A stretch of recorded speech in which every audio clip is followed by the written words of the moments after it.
Voici un Mahamar sur Purim, sur la fête de Purim, à l'intention des téléspectateurs de la chaîne Canal Mashiach, Yechiel Melech.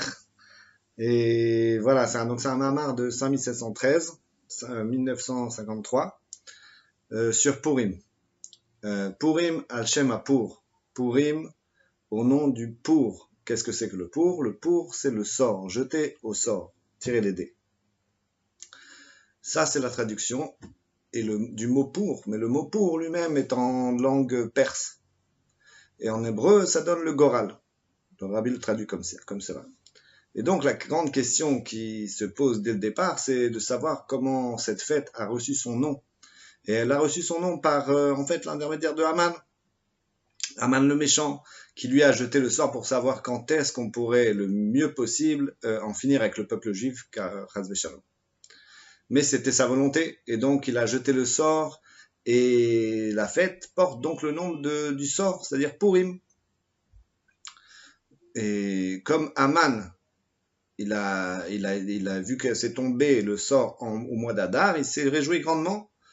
Il a pensé que c'était justement le mois où le chef du peuple juif, Moshe Rabbeinu, est niftar. Donc ce jour-là, ce mois-là, c'est un très bon mois pour exécuter le peuple juif, Chas v'Shalom. Exécuter ses plans plutôt.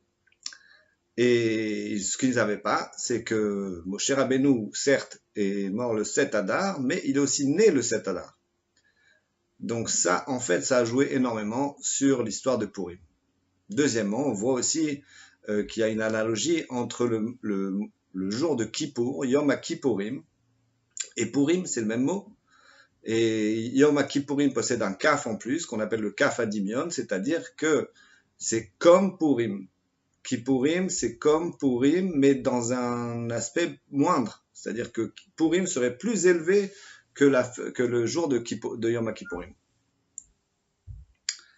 Et donc, il s'agit de voir l'analogie entre ces deux fêtes. Purim, il a un goral, donc on a vu, et Kippurim aussi a un goral, puisqu'on tire au sort quel bouc sera les Azazel et quel bouc sera pour la maison d'Israël.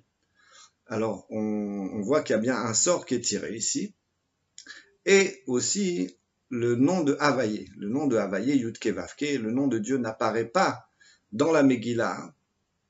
Et aussi à Yom HaKippurim, on dit Lifne Havaïe Titaru. C'est-à-dire, avant Yudke Vavke, vous vous purifierez, c'est-à-dire qu'on va à un niveau au-dessus de Yudke Vavke. On va au niveau du Giloui, du dévoilement de Oren Sof lui-même, Akadosh Baruch Hu lui-même tel qu'il est dans son essence. Et donc, on a ici la kapara de Yom Kippour, mais la kapara de Yom Kippour vient avec la tchouva obligatoirement. Et s'il y a la tchouva, alors on est pardonné, sinon non. Et Purim, lui, il n'a pas besoin de tchouva. Pourquoi? Parce que Purim, c'est grâce à la simcha qu'on est pardonné. C'est grâce à la simcha de Purim. La Yehudim Aïta Ora ve Simcha ve Satan veika, grâce à la simcha qu'on va être pardonné, mais non seulement ça, mais que Hachem va se rapprocher du peuple juif dans son essence, puisque pendant 1 an, tout le peuple juif a reçu la Torah de manière profonde et l'a appliquée de manière profonde de toute l'essence de leur âme, puisque s'ils se convertissaient, Haman ne leur aurait rien fait. Ils seraient restés en vie.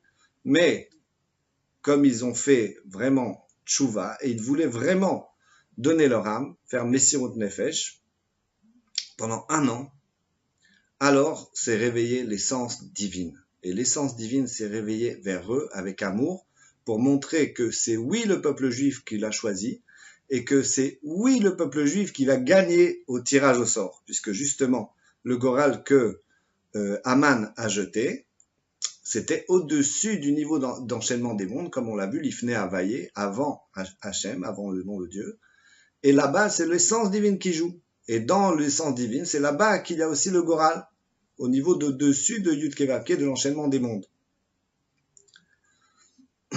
Et donc, on voit que le goral qu'il a fait, puisque symbolisé par l'arbre auquel il voulait pendre Mordechai de 50 amot, de 50 coudées, eh bien, n'a pas été justement pour Mordechai du tout, puisqu'il a été pour lui et ses enfants.